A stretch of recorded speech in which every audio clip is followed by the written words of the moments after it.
और सुगंधित हो।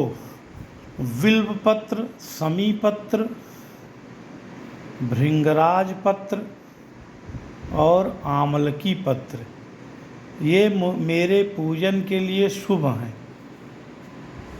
वन अथवा पर्वत में उत्पन्न होने वाले फूल और पत्र यदि तुरंत के तोड़े हुए छिद्र रहित और कीट वर्जित हों तो उन्हें जल से धोकर उनके द्वारा मेरी पूजा करनी चाहिए। बगीचे में खिलने वाले फूलों से भी मेरी पूजा की जा सकती है।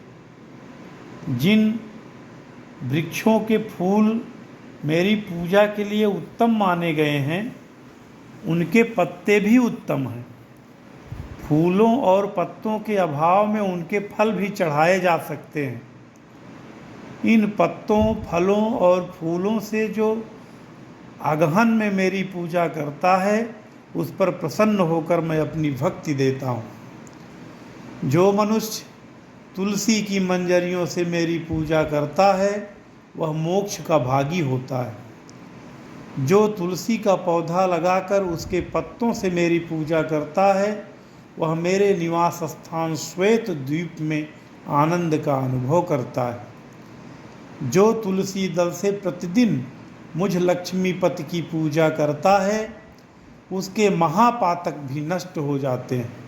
फिर उपपातकों की तो बात ही क्या है। बासी फूल और बासी जल पूजा के लिए वर्जित है, परंतु तुलसी दल और गंगा जल बासी होने पर भी वर्जित नहीं है।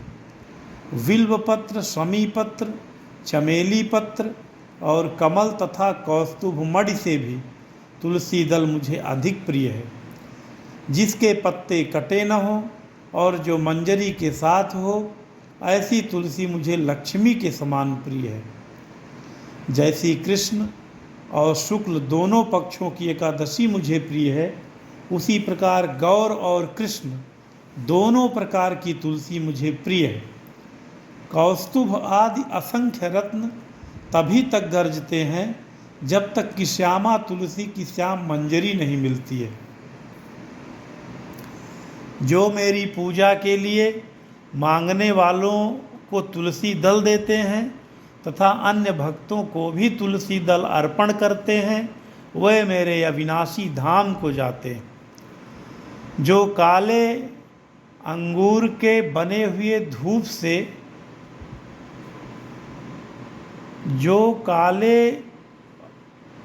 अगरू के बने हुए धूप से मेरे मंदिर को सुवासित करता है वह वैष्णव नरक समुद्र से मुक्त हो जाता है। गुग्गुल में भैंस का घी और शक्कर मिलाकर जो मुझे धूप देता है उसकी अभिलाषा को मैं पूर्ण करता हूँ।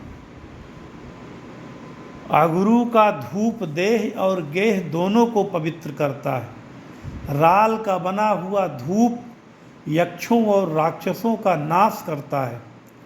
चमेली का फूल, इलायची, गुग्गुल, हर्रे, कूट, राल, गुड़, क्षण छरीला और वज्रनखी नामक गंध द्रव्य इनके साथ धूप का संयोग होने से इन सब को दशांग धूप कहते हैं। यदि मेरे अत्यंत प्रिय मार्गशीर्ष मास में कोई मनुष्य दशांग धूप देता है तो मैं उसे अत्यंत दुर्लभ मनोरथ, बल, पुष्टि, स्त्री, पुत्र और भक्ति देता हूँ। अनेक बत्तियों से युक्त और घी से भरे हुए दीप को जलाकर जो मनुष्य मेरी आरती उतारता है वह कोटि कल्पों तक स्वर्गलोक में निवास करता है। जो अगहन के महीने में मेरे आगे होती हुई आरती का दर्शन करता है वह अंत में परम पद को प्राप्त होता है। जो मेरे आगे भक्ति पूर्वक कपूर की आरती करता है वह मुझ अनंत में प्रवेश कर जाता है। जो मंत्रहीन और क्रियाहीन मेरा पूजन किया गया है वह मेरी आरती कर देने पर सर्वथा परिपूर्ण हो जाता है। जो मार्गशीर्ष मास में कपूर से दीप जलाकर मुझे अर्पण करता है वह अश्वमेध यज्ञ का फल पाता है। और अपने कुल का उद्धार कर देता है।